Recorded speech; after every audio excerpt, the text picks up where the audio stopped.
Thank you so much to Natalie and to Abby for giving me this opportunity to come and chat to you all today. It's so interesting being here, as you've said, Natalie. I used to be a trustee for the Society many, many moons ago. I dare to say it, but a few decades ago, which is quite scary. So I'm very, very honoured to be back talking to you all today. So what I want to do was just share a little bit about me, my identity, and the journey that I've been through with my vitiligo. And what I was going to start with is this picture of me last year in 2023. And the reason why I'm starting from more recent times, and I will go back in time, is just to kind of take you on my journey. So last year, I went on holiday with my 4 siblings, and we were at the airport. And at the time, I just had one of my sisters with me. We went to a desk where I showed my passport, and it was an Indian lady behind the desk. And she kind of did a double take where she looked at my passport. She then looked at me, looked at my passport again, and she went, "Oh, you're Punjabi." And I said, "Yes."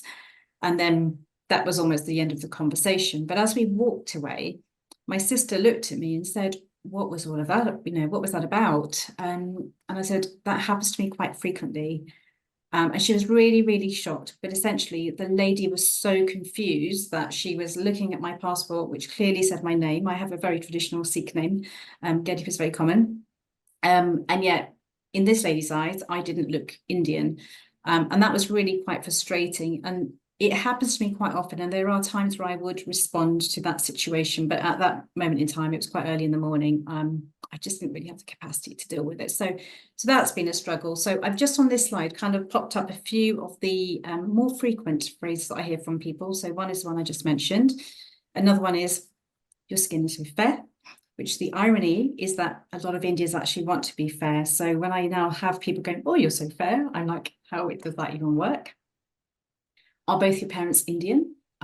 Which I find quite rude, but I do get that question asked to me multiple times. And the very common one, which is, "You don't look Indian." And that people don't realize the impact that has on me when they make those comments, but it does, it really does upset me. So let me just take you back in time. This is me when I was younger.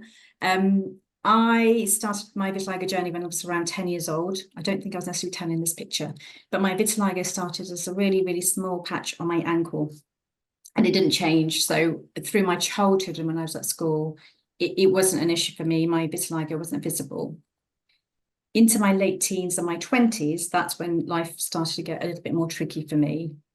I went to see a dermatologist, and their response to me, once they had confirmed it was vitiligo, is, "This is what it is. There's no cure. You can try some light treatment, or you can try some camouflage makeup." I chose not to go down the camouflage makeup route purely because they were struggling to find colours that were really going to match my skin, because I had different pigments, if that makes sense. So it wasn't just a real white, it was different shades of white. And for me, it also felt a bit laborious. And there was a moment in time where I felt I didn't actually want to cover it up with makeup. I needed to try to embrace it, as hard as that was. So that was from a sort of a dermatology perspective.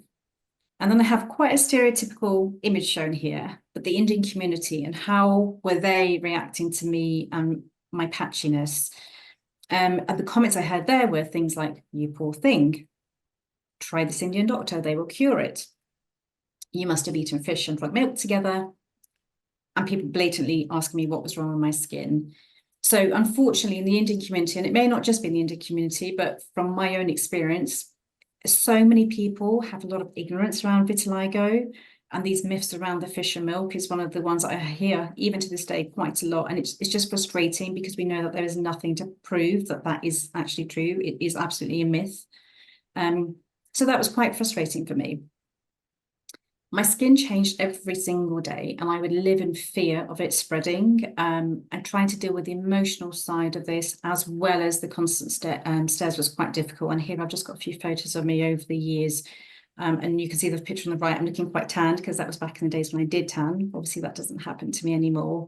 It's actually quite hard looking back at these photos. And it's only when I became an ambassador a few months ago that I really started to delve back in my own mind about my journey that I've been on, because I almost boxed them away and didn't talk about them or think about them.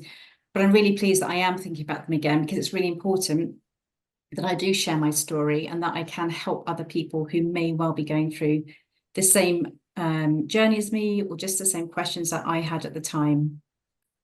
So what did I do about it? The first thing I did was I had to accept it. I had to accept the condition, as hard as that was. And it took me a long time. It definitely didn't happen overnight. But I needed to inwardly accept the fact that I had the skin condition, and a condition that I had absolutely no control over. I started talking to my friends and family. I had to open up, and if anything, they found it quite shocking that I was struggling as much as I was, because my friends and family saw me for me. They saw me as Gurdeep, someone who's just getting on with life, not Gurdeep who's actually got a skin condition that she's really struggling with. It's very easy to put on this facade that you're coping with life and you're coping with this condition you have. But actually, it's only when you start talking to people that they understand the struggles that you have with it. And I tried multiple treatments. Here is just a steroid cream. I tried light treatments. I tried homeopathic. There were some Indian medications that I tried as well. And these really took over my life for probably a good 20 years. Some of them were very time consuming. They were costly. Some of them actually quite painful as well. And it just got to a point where the more I treated that, I almost felt that I was triggering my condition to actually spread even more. I then turned to the Vitiligo Society and I became a trustee. So that must have been in the early 2000s, so really, really long time ago. But I met a wonderful friend who I know is also on this call. So Bowie, who is on the call from Germany, was my first true vitiligo friend, and we have remained friends ever since. And I owe a lot to Bowie, because she really helped me to deal with my condition and helped me to talk about it really, really openly. So Bowie, I owe so much to you. Bowie also introduced me to the wonderful Jyoti, who was also on the call today and was our speaker just now. So between us all, we had a really nice group where we were able to talk, share, you know, how we were all feeling together, which just helped me massively and still does to this day. So showing my age a little bit now, but social media wasn't around when I was going through my vitiligo journey. So I appeared in quite a few magazines and newspapers, and that was really for me to be able to share my story. And also I was really keen to try and help young Asian women who weren't necessarily confident in talking about their condition or even opening up about it to anybody.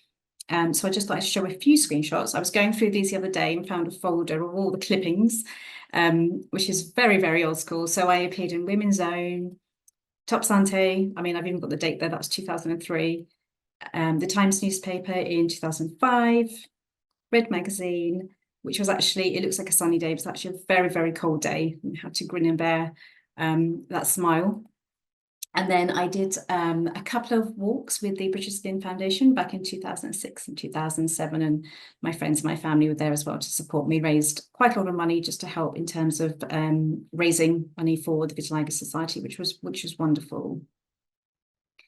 So most of my 30s were spent focusing on the treatments, as I mentioned, but then that all changed in my early 40s. I made a really big decision. It was a very, very difficult decision to stop all my treatment.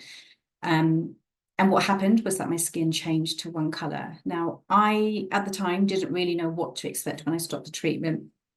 I just assumed that my pigmentation would remain patchy, and it may well spread. What I didn't realise is that it would actually go all one colour.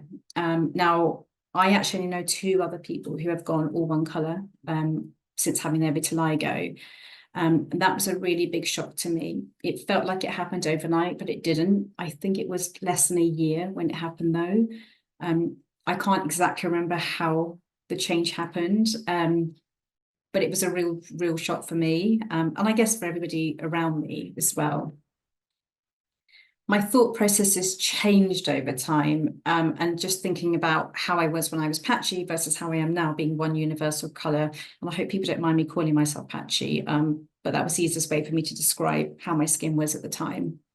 So when I was in that transition, the thought processes that would go through my mind were things like, why do people keep staring at me? I would have literally staring competitions with people on the train or when I was out somewhere. I felt so conscious of getting into a swimming pool if I was on holiday. I love holidays. I love the hot weather. I love the beach. And trying to get into a swimming pool in my swimwear, knowing that my arms and my legs are fully covered in vitiligo, was really, really hard. I was always thinking about when it was going to ever stop spreading. was a treatment that I was doing at the time going to work. Why didn't people know what it was? Like, how could people not know about this condition? And why me? I questioned why it was happening to me. Not that I want it to happen to others, but you do inwardly think, well, why is it me that's going through this? People think that now that I'm one colour, my life is all fine, and I should be really happy. But actually, I still go through lots of struggles with it. For me now, I think about, what if my skin was to ever change and go back to being brown again? Because that would be a really hard transition to go from, brown to a lighter shade to then going to brown again. How can people not know that I'm Indian? Again, why do people not know what this is? We here are talking about vitiligo this evening, which is wonderful, but there are still so many people who don't understand what this condition is. I worry, and it's been really interesting hearing the other speakers today, but I do worry about the damage that my skin has suffered from all these treatments. The light exposure I've done, my skin's very thin because of all the steroid creams I've used over the years. So for me, I really want to be part of the change, and that's why I'm an ambassador now, because I want to really help to raise awareness as much as possible. So what has this all meant for me? I don't tan, but I do burn, and I really miss the fact that I tan. I use a product by Eucerin, which is a factor 100, which a dermatologist recommended to me a good few years ago. And the irony of being Indian is I use Garnier's gradual tanning lotion, which sounds nuts, but it's brilliant because it actually does give me a bit of a glow when I do go on holiday, just to make up for not being able to actually tan. As I've mentioned already, raising awareness, trying to remove that stigma and talking about the condition is really important to me. Some people may say I'm lucky to be one colour, but as I've mentioned already, I feel like I've lost my identity. There's a photo there on the left, which is not my wrist, but I am wearing what Sikhs wear, which is called a gala. I don't know if you can see it on the camera, but it's a steel bracelet. And this is something that we wear, which represents us being Sikh and gives us protection. And then the picture next to it is 9 years ago when my brother got married. And that was a really, really, really hard day for me, because I was so concerned about how was my makeup going to look that day, and were they going to be able to cover up my vitiligo on my face. And the lady did an amazing job. But I embrace being Indian, and that's really, really, really important to me. I have noticed that over the summer periods, I do start to get some brown patches. That photo shows, I don't know if it comes through really clearly on the screen, but it shows some brown spots on my face. Right now, I don't have them, they've gone, but I do have brown dots on my arms right now. So what I do find is that in the summer, the sun stimulates some cells, and then in winter, those spots disappear.